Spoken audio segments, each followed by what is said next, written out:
দীর্ঘদিন পর্যন্ত আমরা সুন্নিয়তের উপর যে আপনারা ছোট ছোট ছেলেরা কিছু জানে না, কিছু বুঝে না, একজন আলেমের বিরুদ্ধে একজন আলেম ফেসবুক একটা পেজে শুধু লেখা শুরু করলো।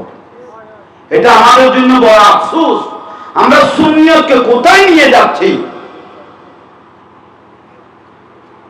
এখানে আমাদের আকাবেরদের মাঝে, আলেমদের মাঝে অনেক কিছু সমস্যা হবে, মশলাগত দ্বন্দ্ব হবে। এগুলো আমাদের বড় বড় মুরব্বী আলেম আছে, তারাই সমাধান দিবে, ঠিক না? একটু জোরে বলেন। যাকে অসুবিধা লাগবে তাকে আকাবেরা ডাকবে, অমুক তুমি এখানে আসো, জাহাঙ্গীর হুজুর তুমি এখানে আসো, ফলনা তুমি এখানে আসো, আমরা একটা বৈঠক করে এটার সমাধান সলিউশন নেব, ঠিক না? আপনারা আমরা যে ছোট ছোট মানুষ, যেভাবে ফেসবুকে একজনের বিরুদ্ধে না একজনের চেহারা একজনের সামনে দিয়ে যেভাবে লেখালেখি শুরু করলেন, একজনের সাথে একজনে বিদ্বেষ, এক দরবারের সাথে এক দরবার, এক মাতারের সাথে এক মাতারেরা একটা যে বিদ্বেষ আপনারা যে আমরা নিজেরা সুন্নিরা যে চড়াই দিতে লাগলাম, এটা সুন্নিয়তের জন্য বৃহত্তর ক্ষতি নয়? একটু বলেন না, ক্ষতি নয়?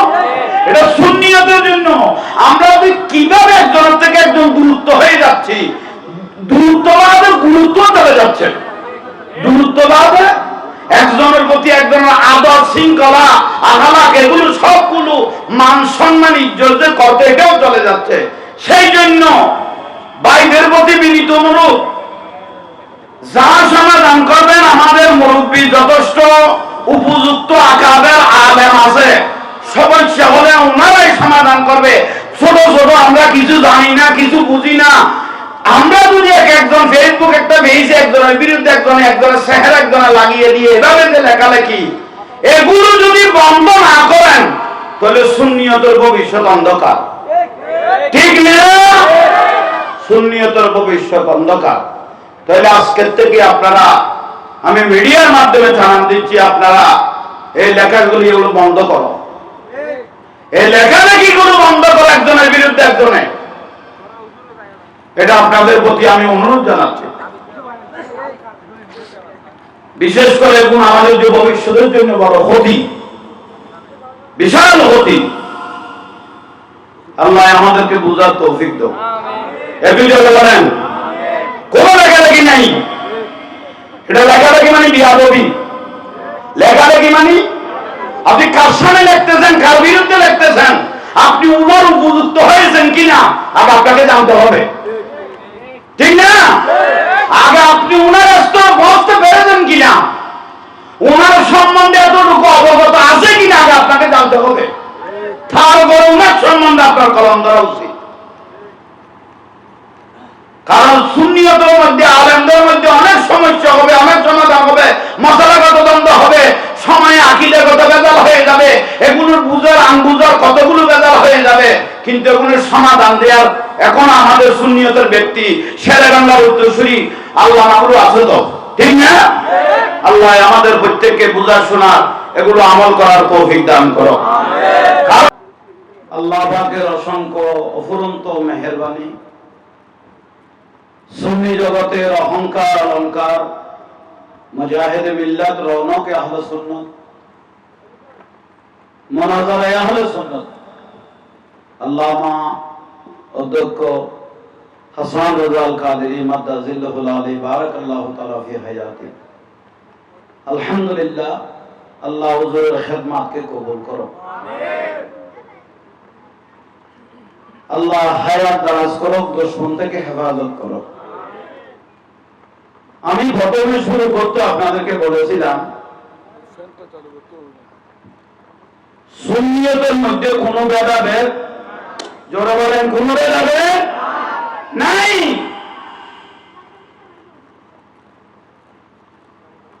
হাসান রাজা হুজুর আজীবন মাইকের মধ্যে বলতেন, আমরা কালা সাদা বুঝি না, লাল সাদা কালো আমরা বুঝি না, আমরা যারা রসুলের পক্ষে কথা বলবে, ওলাদ রসুলের পক্ষে কথা বলবে, ওলি আল্লাহর পক্ষে থাকবে, আমরা সবাই ভাই ভাই, ঠিক না? আজীবন বলেছেন। এত ফিতনার মধ্যেও কিন্তু উনি উনার কথাগুলো বলেছেন। কে কি মনে করেছে তা জানি না, কিন্তু বলে গেলেন। অনেকজন অনেক বিরোধিতা করত সময়ে, হাসান রাজা হুজুরকে দাওয়াত দিও না। আর ওনার দাওয়াত শুধু রাতে নয়, ফজর পর্যন্ত নয়, দিনে তো চলে, ঠিক না? কিন্তু রাসূলের পাকের পক্ষে যারা থাকে, আল্লাহর রাসূলের পক্ষে যারা থাকে, ওলি আল্লাহর বেলায়েতের নজর যাদের ভিতর থাকে, আল্লাহর জমিন তাদের জন্য ফানা হয়ে যায়। তো সেই জন্য বলতেছি, শুরু করতেও বলতেছিলাম, সমস্যা হলে আমরা আকাবেররা সমাধান দিবে। কোন আলেমের সমস্যা হলে, কেউ কোন সমস্যা হলে, এটা আমাদের মুরব্বী আলেমেরা আছে, ওরা সমাধান দিবে। আপনারা ছোট ভাইয়েরা কিছু বুঝবেন না, একজনের পক্ষ নিয়ে যদি ফেসবুকে লেখালেখি করেন, এটা ফিতনা ছাড়া আর কিছু নয়। ফিতনা বাড়তেই থাকবে, সুন্নিয়তের ফসাদ গুলো সহজে সমাধান হবে না, সুন্নিয়ত অনেক দূরে চলে যাবে। সেই জন্য আল্লাহর ওয়াস্তে করে বলতেছি, আপনারা এই লেখালেখি গুলো বন্ধ করেন, ঠিক না? লেখালেখি গুলো আপনারা বন্ধ করেন। একজনের চেহারা একজনের সামনে দিয়ে একজনের ওয়াজ করতেছে, যেন একজনের বিরুদ্ধে একজনের কথা বলতেছে, এই জিনিসগুলো আপনারা বন্ধ করেন। এগুলো আমাদের জন্য বড় মারাত্মক। এটা সুন্নিয়ত অনেক দূরে চলে যাবে, ভবিষ্যৎ অন্ধকার, ঠিক না? একটু জোরে বলেন না, ঠিক না? সেই জন্য হুজুর এই পর্যন্ত বলে গেছেন, আমরা সাদা কালো বুঝি না। রাসূলের পাকের পক্ষে যারা কথা বলবে, ওলি আল্লাহর পক্ষে যারা কথা বলবে, আল্লাহর রাসূলের পক্ষে যারা কথা বলবে, আমরা তাদের সঙ্গে, ঠিক না? এটা যদি মুসিয়া হয়, এটা আমাদের মাথা। রাসূলের পাকের পক্ষে যারা কথা বলে, আল্লাহ রাসূলকে যারা ভালোবাসে, আল্লাহ রাসূলকে যারা ভালোবাসে, ওলি আল্লাহকে যারা ভালোবাসে, তারা আমাদের মাথা, তাদের যত আমাদের মাথার উপর। তো সেই জন্য ভাইয়েরা, জওয়ান ভাইদের প্রতি অনুরোধ, মিডিয়ার মাধ্যমে জানান দিচ্ছি সবাইকে, একজনের বিরুদ্ধে একজন লেখালেখি করিও না ভাই। আমাদের মুরব্বী আলেম আছে, ওস্তাদ গুলো আছে, তারা ওনারাই এগুলো সমাধান দেবেন। আল্লাহ আমাদেরকে সুন্নিয়তকে এক হওয়ার তৌফিক দান করো। একটু জোরে বলেন। আমরা মাজার পূজারি নই, বাতিলেরা তো আমাদেরকে মাজার পূজারি বলে, আমরা মাজার পূজারি নই, আমরা মাজার জিয়ারতকারী। কিন্তু আপনারা যে মন্দির পূজারি, এটা আমরা দুনিয়ায় দেখেছে। তো এটা হলো মূল সুন্নিয়ত, হক, জাল হক ওয়া জাহাকাল বাতিল, ইন্নাল বাতিলা কানা যাহুকা। হক এটা হক, না হক ধ্বংস হয়ে যাবে, হক আজীবন থাকবে। আমাদের একমাত্র সুন্নিয়তের একটাই নাম, আহলে সুন্নাত ওয়াল জামাত।